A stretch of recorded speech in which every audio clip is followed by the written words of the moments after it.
एक महत्त्वाचा मंत्री जर भर रस्त्यात सामान्यांचं प्रतिनिधित्व करणाऱ्या बाईकडून शिव्या खातोय, ते नरेटिव्ह लय बेकार सेट झालंय मार्केटमध्ये. ते काउंटर करणं आणि कुठंतरी सावरलं जाणं अनिवार्य होतं, जे झालं नाहीये. माझा उद्देश एवढाच होता की बाई कोण होती, कोणी पाठवली होती, ती बिग बॉसमध्ये होती का, ज्या पद्धतीने वागत होती ते बघून असं वाटत होतं की तिच्यावर बिग बॉसचे संस्कार झालेले. पक्ष ज्यांना लाखो रुपये देतोय ते झंड काय उपटतात, हा प्रश्न मला विचारायचा आहे बस.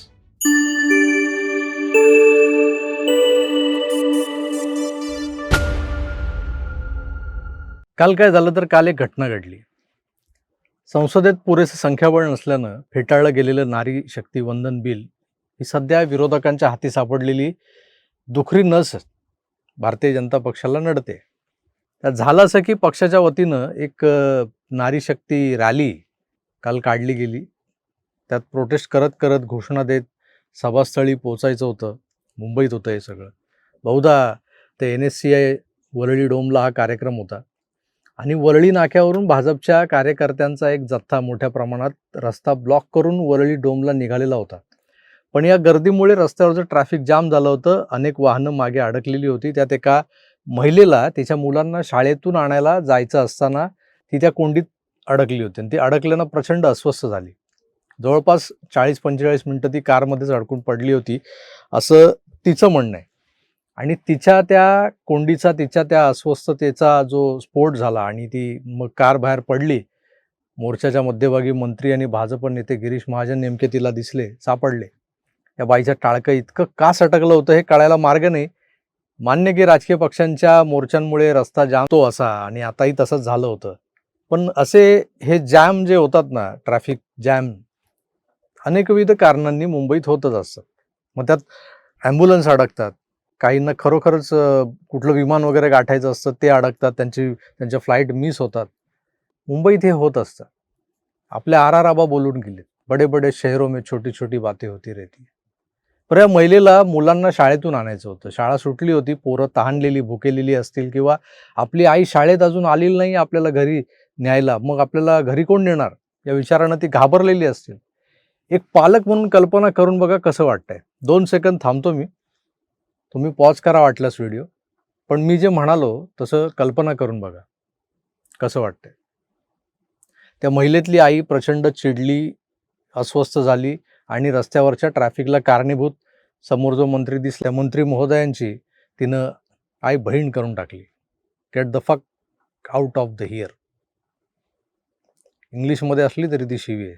अतिशय घाणेरड्या शब्दात ती महिला मंत्र्यांचा उद्धार करत होती. तिने एक ही शिवी दिलेली नाही, अनेक शिव्या दिल्यात. हातातली पाण्याची बाटली रिकामी ती फेकूनही अशी मारली तिने, त्रागा व्यक्त केला. पोलीस दल हतबल होतं त्यावेळेला, कारण सगळे पुरुष पोलीस कर्मी होते तिकडे. मग काही वेळानं महिला पोलीस त्यांना बोलावलं गेलं आरडाओरडा करून, महिला कुठे आहेत, महिला कुठे आहेत. मग त्या आल्या महिला पोलीस आणि त्यांनी हस्तक्षेप केला, तिला अडवलं, तिला लांब करण्याचा प्रयत्न झाला. पण हा पण जो आहे ना तो लय भारी आहे मित्रांनो. दरम्यानच्या काळात जे घडलं त्या घटनेवरून एक नरेटिव्ह सेट झालं. केलं कोणी? तर भाजप विरोधातल्या सगळ्या शक्तींसाठी काम करणाऱ्या पेड मीडियांनी, त्यात मेनस्ट्रीम मीडियाही आला आणि 40 पैसे पर पोस्टवाले पण आले. संसदेतला पराभव किंवा विरोधकांच्या मनाचा कोतेपणा हा तुम्ही रस्त्यावर उतरून जगाला दाखवायला गेला जरूर, भाजपनं प्रयत्न केला जरूर, पण यात एका महिलेनं जनसामान्यांना त्रास होतोय हे दाखवून जो काही तुमचा उद्देश होता त्या उद्देशाला हरताळ फासला. भाजपचा संसदेतला पराभव. आता हा पराभव होता काय होता त्यावर काथ्याकूट करायची गरज नाही, पण विरोधक त्याला पराभवच म्हणतायत. त्यामुळे हा जितका काही लोकांनी ठळक करून मांडलाय ना, त्याच्या 10 पट अधिक तीव्रतेनं या कालच्या घटनेचा वापर करून विरोधकांनी त्या गोष्टीच्या आधारे भाजपला सामान्यांच्या विरोधातलं काहीतरी हे कारस्थान आहे अशा पद्धतीनं, म्हणजे थोडक्यात काय तर भाजपला सामान्यांच्या विरोधात असलेली शक्ती म्हणून उभं केलं, फार विलन बनवून टाकलंय.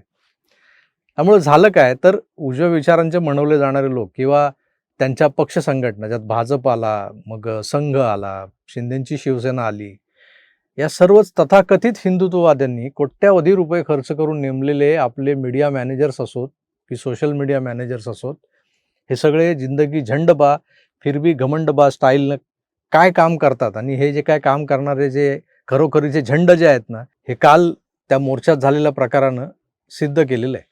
मी थेट त्यांना गांडू म्हणणार नाही. हे जे आहेत ते झंड आहेत, ते गांडू नाही.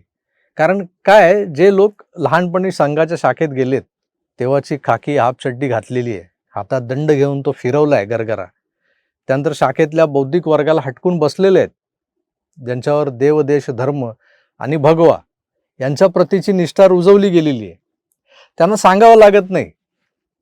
जर का ते सोशल मीडियावर, फेसबुकवर, ट्विटरवर, इन्स्टावर असतील, तर ते या घटनांमुळे विरोधकांकडून केल्या जाणाऱ्या नरेटिव्ह सेटिंगला खोडून कसं काढायचं हे त्यांना कोणी सांगत नाही. ते लागलीच कामाला लागतात. पण आजकाल या राजकीय संघटनांना घरचे लोक नकोसे झालेत. हे फुकट आहेत. मग हे काय करतात?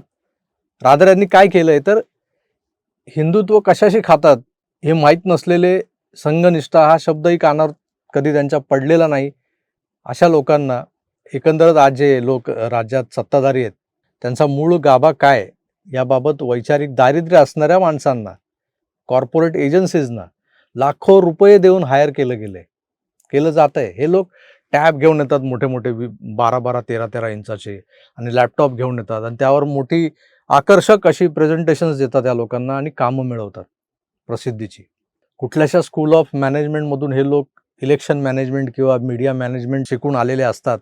त्यांच्याकडे त्या युनिव्हर्सिटीचं डिग्री सर्टिफिकेट असतं. कागदावर ते तुम्हाला अख्खं राज्य जिंकलेलं दाखवतात. गेल्या वेळेला एवढी मतं मिळाली होती, आता हा पॉकेट तुम्ही टार्गेट करा, इथे असं होईल, तिथे तसं होईल, तुम्ही जिंकणार. सगळ्यांना हेच सांगतात. अहो पण नरेटिव्ह सेटिंगचं काय? आज काय आहे, सोशल मीडियाचं जे जग जे आहे ते कशावर चाललंय?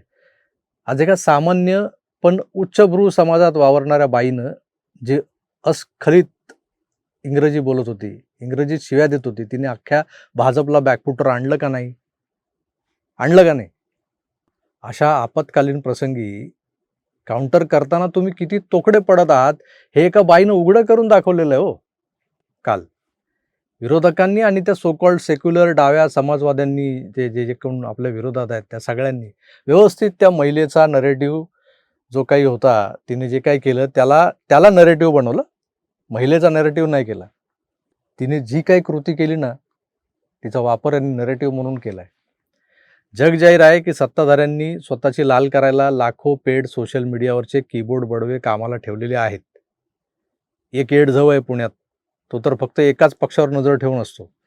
त्यांनी काही केलं, त्यांच्या मंत्र्यांनी केलं, त्यांच्या प्रमुखांनी केलं, कुणी काय केलं की ते एडझव आपलं ज्ञान पाजळतं. त्याने माझ्याही नादाला लागायचा प्रयत्न केलाय बऱ्याचदा, आणि मी तो माझ्या डायरीत उधार सेक्शनमध्ये मांडून ठेवला आहे. त्याची उधारी व्याजासकट फेडणार आहे, एवढं नक्की. फक्त माझ्या टप्प्यात येऊ द्या त्याला. पण अशा इतक्या दुःख्यांना जशी बीट दिली ना, याच्यावर लक्ष ठेव, याच्यावर भुंकायचं, त्याच्यावर बोल, याची मार, तसे बाकीचे जे झंडबा आहेत त्यांना काय उपटायला ठेवलेत? उपटायला मीन्स गवताचे भारे. जर आपल्या बाजूचा नरेटिव्ह सेट करता येत नसेल तर मला सांगा, तुम्ही पेड कीबोर्ड बडवे खरंच नेमकं काय उपटता दिवसभर?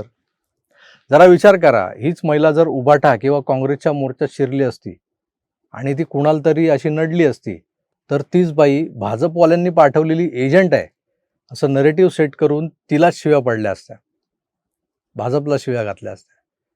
आता उठाबशा गटाच्या शिल्लक रणरागिण्या ज्या आहेत ना, त्या रणरागिण्यांनी आधी तिला घेरलं असतं.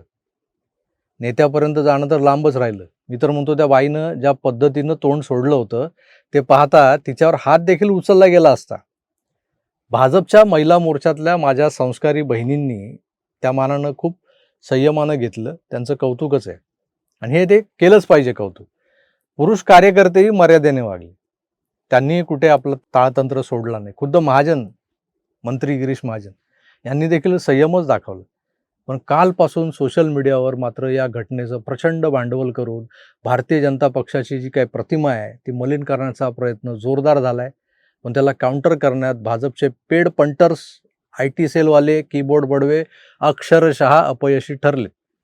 कारण मूळचे भाजप किंवा संघाचे लोक नाही आहेत. जे कोणी आहेत ते सगळे बिचारे निस्वार्थ भावनेने फुकट काम करतात. त्यांना हे जे आहेत ना पेड, त्यांना काय घंटा संघ कळणार, भाजप कळणार? बाहेरून आलेले लोक हे कधी याचा PR करायचे, कधी त्याचा PR करायचे. एक मोठं नाव आहे PR जगतातलं. तो तर आधी भाजपचा होता असं म्हटलं जायचं. त्याला मोठा भाजपनेच केला. त्याचा आवाका वाढवला. भाजपच्या समर्थकांनीच त्याला त्याचे ट्विट्स असे ते रिपोस्ट केले, रिट्विट केले आणि मोठा केला त्याला. आता त्याचा आवाका वाढला. आता तो खुल्या बाजारात बसलाय दुकान मांडून. जिसकी बोली ज्यादा वो अपना दादा. असल्या लोकांना दोष देताना आपण एक गोष्ट विसरतोय की यांच्या आडातच नाहीये तर पोऱ्यात येणारच कुठून. मग पक्ष चुकतोय का या झंड लोकांना पोसवून? नाही का? पक्षाला काय फरक पडतोय म्हणा हे सगळं. सागर में से एक बूंद उठाना म्हणजे PR वाल्यांचा चारा पाणी असतो. पण चारा खा, पाणी पी आणि भुर्र उडून जा असं बोलायला यांना जवळ केलेलं नाहीये ना. संघटना, सत्ताधारी पक्ष, एक महत्त्वाचा मंत्री जर भर रस्त्यात सामान्यांचं प्रतिनिधित्व करणाऱ्या बाईकडून शिव्या खातोय. ते नरेटिव्ह लय बेकार सेट झालंय मार्केटमध्ये. ते काउंटर करणं आणि कुठंतरी सावरलं जाणं अनिवार्य होतं, जे झालं नाहीये. माझा उद्देश एवढाच होता, ती बाई कोण होती, कुणी पाठवली होती, ती बिग बॉसमध्ये होती का, ज्या पद्धतीने वागत होती ते बघून असं वाटत होतं की तिच्यावर बिग बॉसचे संस्कार झालेले आहेत. भाजपचं काही चुकलेलं नाही आहे का याच्यामध्ये? भाजप अगदी धुतल्या तांदळासारखं आहे आणि ते बाबा रस्त्याने चालले होते तर त्यांना चालू द्यायचं होतं. असं माझं काही म्हणजे या विषयांवर मला चर्चाच करायची नाही. हे वेगळे चर्चेचे विषय आहेत. पक्ष ज्यांना लाखो रुपये देतोय ते झंड काय उपटतात? हा प्रश्न मला विचारायचा आहे बस. समजने वाले समज गए है, ना समझे वो अनाड़ी है असं एक जुनं हिंदी गाणं आहे. ते ऐका, सब समज जाओगे. माझ्या या सुज्ञ प्रेक्षकांना विनंती आहे, तुम्ही आम्ही सगळेच दैनंदिन जीवनात वाहतूक कोंडीला सामोरे जातो, ट्रॅफिक जामला सामोरे जातो, शिव्या घालतो लोक ट्रॅफिक पोलिसांना. राजकीय पक्षांच्या जयंत्या असतात, उत्सव असतात, आपल्या गल्ल्या, आपले नाके जाम केलेले असतात तिथे, मंडप टाकलेले असतात, काय काय केलेलं असतं. आपण तक्रार करत नाही की ह्या सगळ्या गोष्टींची, पण अजिबातच बोलायचंच नाही का? जिथं चुकतंय तिथे तरी बोलायलाच हवंय की. त्यामुळं बोलायला हवंय. मी बोलतोय, तुम्हीही बोलायला हवं. त्यासाठी कमेंट्स करून जरूर व्यक्त व्हा. मी तुर्तास इथेच थांबतो. पुन्हा भेटूच. तोवर आपली काळजी घ्या आणि पाहत राहा आपलं आवडतं YouTube चॅनल आकार DG9. धन्यवाद. नमस्कार.